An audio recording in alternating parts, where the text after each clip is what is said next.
Bonjour et bonsoir à vous fidèles téléspectateurs, vous qui êtes déjà habitués à cette messe hebdomadaire, à savoir votre émission à cœur ouvert. À cœur ouvert, une fois de plus, on a fait ces longs déplacements, donc à plus de 2000 km de la capitale de la francophonie, à savoir la ville de Kinshasa. Ici, nous sommes dans la province du Katanga, plus précisément dans la ville de Lubumbashi, où cette fois-ci, j'ai l'honneur de présenter cette émission avec le célèbre, mon confrère que j'aime bien appeler Kabengele Waba Jacques. Donc Jacques Kabengele de la RTLJ de Djoua, que je salue déjà. Jacques, bonjour. Bonjour Ben. Merci beaucoup. Ensemble avec Jacques Kabengele, nous aurons à éventrer les boas du jour, à savoir les pasteurs, les révérends pasteurs, l'enseignant de la parole de Dieu. Il est aussi les représentants légaux d'une église dont je vais plus me taire pour lui accorder la parole, de se présenter, de nous dévoiler un peu sa face à cœur ouvert, comme l'intitulé de l'émission le dit. Voilà le pourquoi j'aimerais directement saluer les révérends pasteurs Papi Aaron, que je salue déjà. Bonjour pasteur. Bonjour. Oui pasteur, nous sommes vraiment dans la joie de vous recevoir pour la toute première fois l'émission à cœur ouvert. Et voilà le pourquoi on est d'abord commencer avec l'habituelle question, l'habituel rituel, donc à savoir à cœur ouvert aussi. Qui est réellement le pasteur Papi Aaron Dio? Quelle est votre face cachée? Qu'est-ce qui se cache derrière vous? Êtes-vous serviteur de Dieu, juste comme ça, venu de nulle part, comme un péché? Ou bien Papi Aaron Biolo a un parcours? Et si vous pouvez nous dire un peu à quel ouvert est-ce que c'est? Donc, merci beaucoup pour ta question.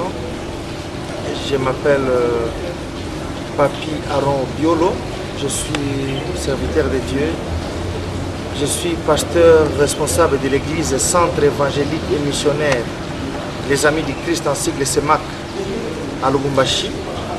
Et de par mon ministère, je suis enseignant de la parole de Dieu et je suis aussi représentant légal de cette communauté qui s'appelle Centre évangélique et missionnaire Les Amis du Christ. J'ai eu un parcours que devrait avoir tout serviteur de Dieu, c'est-à-dire que je suis né de nouveau. J'ai accepté Jésus-Christ comme Seigneur et Sauveur il y a plus de 20 ans passés. Et puis, il y a aussi à peu près 20 ans, ou plus, il y a un peu plus de 20 ans aussi, que je sers Dieu dans le ministère de la parole. Et c'est depuis pratiquement 11 ans, jour pour jour, que je dirige cette église qui s'appelle Centre évangélique et missionnaire Les Amis du Christ. Mais dans l'entretemps, je suis aussi un missionnaire, comme on l'appelle. Nous allons par-ci, par-là,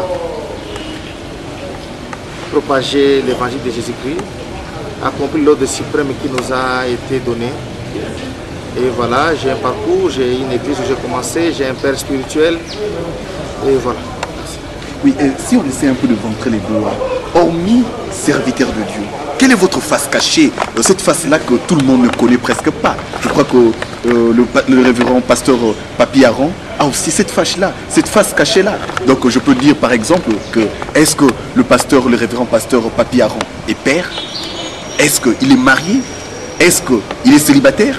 Est-ce qu'il est divorcé? Est-ce que le pasteur Papi Aron, hormis le service de l'Éternel, il a aussi d'autres occupations, étant comme tout autre Congolais, comme tout autre être humain pour gagner le pain quotidien? Ok, merci beaucoup. Je suis marié, pour ne pas dire très marié, à une seule femme. Ma femme s'appelle Mamissa et avec qui nous avons 6 enfants. Nos 4 premiers enfants sont des filles et les 2 derniers sont des garçons. Et nous sommes mariés depuis 1998, donc ça fait 15 ans que nous sommes ensemble. Et à part l'œuvre de Dieu, je fais aussi beaucoup de choses. Et toujours dans le cadre de chercher ce que vous avez appelé là, je ne sais pas si vous avez appelé ça le pain quotidien ou dans le cadre professionnel, je suis dans pas mal de choses. Voilà. Je suis dans pas mal de choses. Je ne sais pas si mon confrère Jacques Abenguele a une question aussi, avant qu'on puisse passer un peu l'étape du profil de notre invité pour parler directement du sujet, du vif, prendre directement le vif de notre sujet du jour, à savoir le rôle de l'Église dans la reconstruction d'une nation, cas de la République démocratique du Congo. Voilà le pourquoi. Il y a un serviteur de Dieu, il est le représentant légal, donc il peut bien délier sa langue pour mieux nous expliquer le rôle de l'Église par rapport à tout ça. Merci Ben de m'avoir accordé la parole. Et je voulais aussi profiter, comme le sujet est déjà annoncé, à parler, poser la question à l'homme de Dieu, le révérend Aron Papi Biolo, et savoir aujourd'hui, au stade que la RDC est en train de passer par rapport à une situation critique, nous voulons d'abord connaître quelle est la place de l'Église dans tout ce qui arrive à la RDC, parce que nous savons qu'il est écrit dans la parole de Dieu qu'il n'y a pas de choses qui peuvent arriver sans que l'Éternel ait révélé à ses serviteurs. Puisque dans la situation à laquelle la RDC traverse, Dieu a-t-il déjà parlé, ou s'il n'a pas encore parlé, qu'est-ce qu'il faut pour qu'il puisse parler et que les Congolais puissent se retrouver dans une paix établie? Ok. Bon, en fait, si j'ai bien compris votre question, l'Église, elle est là, même dans les pays modernisés, dans les pays où il y a la paix, l'Église a toujours sa place. Et la place de l'Église ne va pas changer parce que le pays est en guerre ou le pays est sous-développé par rapport peut-être à un pays en paix, à un pays développé. C'est-à-dire que l'Église a sa place. Mais je voulais, avant d'entrer un peu dans vous répondre par rapport à ce que vous m'avez posé comme question, dire un peu quelque chose. C'est-à-dire que, enlevons d'abord dans notre idée de prendre les versets de la Bible et les appliquer pour la RDC dans leur totalité.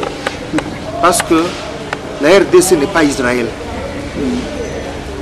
Le monde est réparti de la manière dont il est réparti. Il y a des continents, il y a des pays, il y a des peuples, il y a des races. Mais Dieu, pour lui, il divise le monde en 3 parties. Premièrement, c'est Israël. Israël, c'est les descendants d'Abraham par Isaac et par Jacob. Et éparpillés pour l'instant au travers le monde entier. Mais pour lesquels Dieu aussi a une destinée et il finira par les rassembler comme nous disent les prophéties de la Bible. À part Israël, il y a l'Église. L'Église, elle est composée de qui? L'Église est composée de tous ceux qui ont reçu Jésus-Christ comme Seigneur et Sauveur, et aussi ils sont éparpillés au travers de tout le monde. Et à part l'Église, il y a ce qu'on appelle les nations, ce sont ceux-là qui ne sont ni Église, ni Israël. Il y a beaucoup de gens, quand ils sont en train de vouloir un peu parler du Congo, même dans les conférences, on a toujours voulu prendre les versets concernant Israël, comment Dieu a délivré Israël, comment Dieu a agi dans ces pays pour contextualiser ces choses dans le Congo.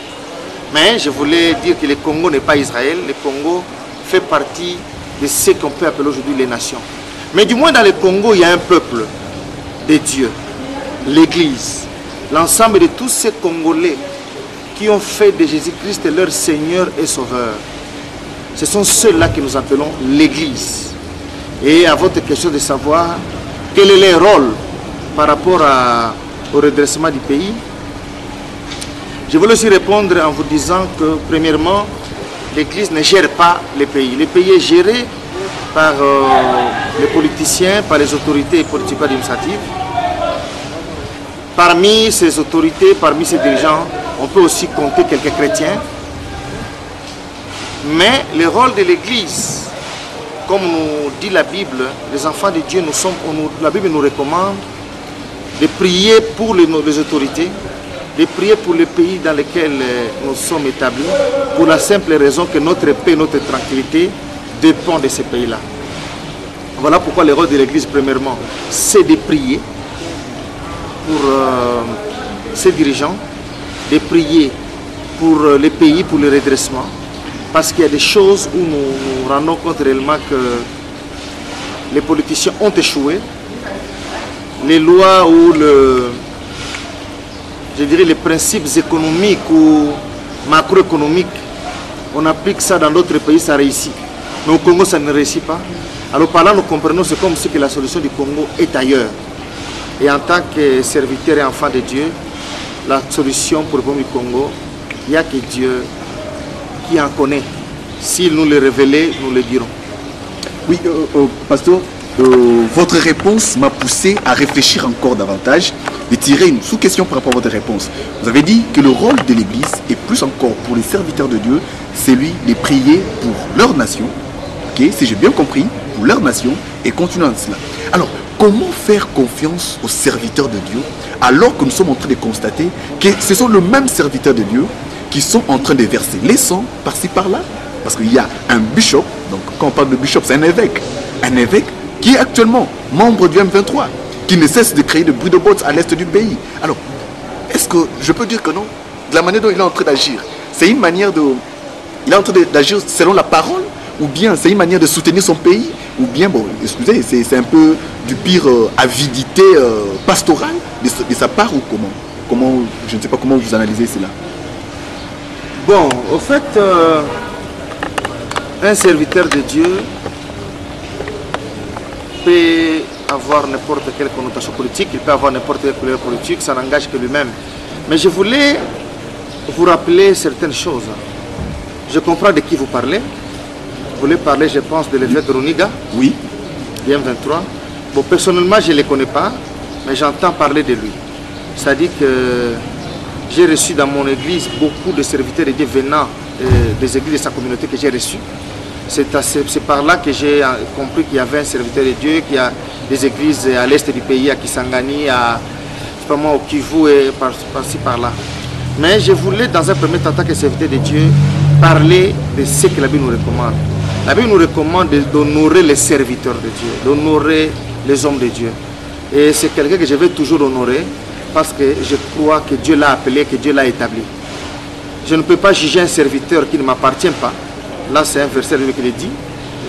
Mais il n'y a que lui-même qui connaît les vraies raisons qui l'ont poussé à aller dans l'année 23. Tout comme aussi, il y a des serviteurs de Dieu qui sont aujourd'hui dans le pouvoir, donc dans la majorité, qui les soutiennent. Ils le disent même du haut de leur chair. Ils le disent même dans leurs émissions radio-télévisées. Il y a des serviteurs de Dieu qui sont peut-être de l'obédience de l'opposition. Si pour celui-là, il a choisi d'être rebelle, ça n'engage que lui. Mais nous savons qu'au Congo, les rebelles, il y en a qui ont commencé rebelles, mais qui aujourd'hui ont été, je dirais, légalisés. Donc il n'y a que lui-même qui peut expliquer ce qu'il a poussé.